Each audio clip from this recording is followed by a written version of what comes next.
Assalamualaikum warahmatullahi wabarakatuh. Alhamdulillah, assalatu wassalamu ala rasulillah. Segala puji bagi Allah yang telah memberikan nikmat iman, Islam, dan ihsan sehingga kita bisa bertemu kembali pada bulan suci Ramadan tahun ini. Salawat serta salam selalu tercurah kepada Nabi Muhammad SAW. Semoga kita termasuk umatnya yang mendapat syafaat di yaumil akhir nanti. Teman-teman yang dirahmati Allah SWT, bagaimana kabarnya hari ini? Semoga masih pada semangat dalam beribadah bulan suci Ramadan. Bulan Ramadan seringkali dijadikan sebagai alasan atau mode untuk hemat energi. Saat Ramadan kemarin datang, notifikasi ramai, timeline penuh dengan ucapan marhaban ya Ramadan. Masuk pekan pertama, semua umat Islam seperti berlomba-lomba bangun sahur tanpa alarm, langsung bangun sendiri. Sholat tarawih berlomba-lomba untuk mendapatkan saf makmum paling depan. Masuk ke pekan kedua, kepala mulai terasa berat. Scroll HP sebentar, 5 menit niatnya, tahu-tahu udah setengah jam. Siang hari dijadikan ajang untuk tidur nasional. Sorenya dijadikan sebagai momentum untuk festival ngabuburit. Malamnya dijadikan panggung untuk cari foto-foto estetik saat tarawih. Saat Ramadan dan puasa, kita seringkali merasa lemas dengan alasan berpuasa. Padahal bulan puasa adalah bulan yang penuh aksi bagi umat Islam. Bagaimana tidak?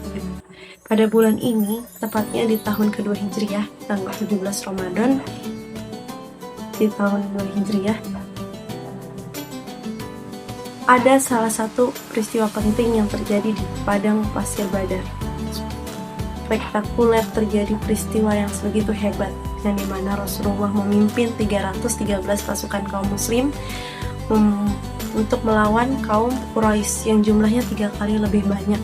Bayangkan teman-teman, dengan kondisi panas, cuaca yang membara, kondisi perut yang lapar karena kondisi sedang berpuasa, dan pasukan musuh yang jumlahnya lebih banyak.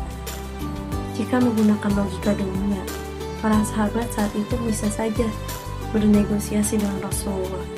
Ya Rasul, istirahat aja, perangnya nanti aja habis lebaran. Tapi para sahabat tidak seperti itu. Para sahabat justru menjadikan Ramadan sebagai momentum pembuktian iman mereka kepada Allah. Sampai akhirnya Allah langsung kasih hasilnya dengan kemenangan besar yang diraih oleh kaum muslimin pada perang Badar saat itu. Sebagaimana Allah langsung berfirman dalam surah Al-Imran ayat 123, sungguh Allah telah menolong kamu padahal kalian adalah orang-orang yang lemah.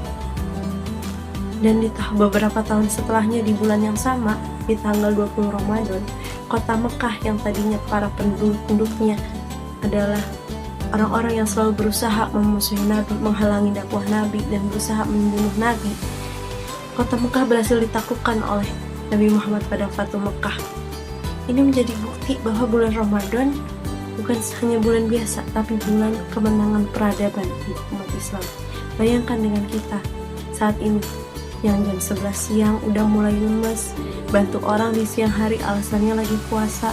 Para sahabat dulu yang saat berperang, berjuang di jihad, di medan perang, mereka berpuasa dengan kondisi taruhannya adalah nyawa, kehilangan nyawa. Mungkin kita saat ini bukan lagi kekurangan energi, tapi kita saat ini adalah kenyamanan kita yang terlalu tinggi. Standar kenyamanan kita terbiasa hidup tanpa tekanan. Kita seringkali gak nyaman, langsung kita cari alasan buat terbahan. Kita tengok teman-teman, para sahabat mungkin dahulu produktifnya di medan perang. Para ulama dahulu produktifnya di medan ilmu. Kita tengok kembali contohnya Imam Syafi'i, yang banyak diriwayatkan bahwa Imam Syafi'i ini banyak menghatamkan Quran di bulan Ramadan. Apakah Imam Syafi'i meninggalkan murid-muridnya dan belajar sendirian? Tidak. Imam Syafi'i justru membina muridnya, mengajari muridnya, dan mengembangkan ilmunya juga di bulan Ramadan. Contoh lainnya Al-Khwarizmi, Bapak algoritma, Bapak aljabar, yang mana ketika bulan puasa beliau tetap meneliti dan mengembangkan ilmunya sampai akhirnya kita bisa merasakan bagaimana AI itu berjalan bekerja, bagaimana dunia digital itu, bagaimana dunia teknologi itu kita bisa rasakan. Puasa bagi mereka tidak membuat otak para sahabat juga ikutan berpuasa. Karena apa? Karena para sahabat sadar bahwa saat kita bisa menahan lapar dan haus, kita juga sedang dilatih, para sahabat juga sedang dilatih dengan apa? Yaitu pengendalian diri. Para sahabat yakin, orang yang menang melawan rasa lapar dan haus, justru juga lebih mudah menang melawan rasa malas. Lalu bagaimana dengan kita saat ini? Gimana caranya biar kita nggak cuma rebahan? Gimana caranya biar kita nggak jadi generasi yang rebahan aja? Yang pertama, stop mental nanti-nanti aja. Nanti baca Quran, nanti sholat tarawih, nanti bantu orang tua. Padahal kita nggak tahu Ramadan ini adalah Ramadan terakhir kita atau bukan. Yang kedua, kita kurangin screen time kita. Kita kurangin screen time kita di HP, di laptop, di TV. Padahal kita bisa tambahin targetan Ramadan kita. Yang ketiga, kita jadikan momen Ramadan sebagai momen karantina ruhiyah. Seperti atlet yang mau lomba, kita butuh latihan sebelum lomba, latihan keras. Sama seperti kita, Ramadan ini kita jadikan momentum sebagai latihan untuk menghadapi 11 bulan yang akan datang. Sebagai penutup, kita ingat pesan Imam Syafi'i, waktu laksana pedang, yang jika tidak digunakan dengan baik, maka waktu itu akan menebas kita. Jadilah generasi yang bisa disiplin dalam beribadah di bulan Ramadan. Jangan sampai Ramadan berlalu begitu aja dan yang hanya berubah cuman kalendernya. Jadilah generasi perubahan.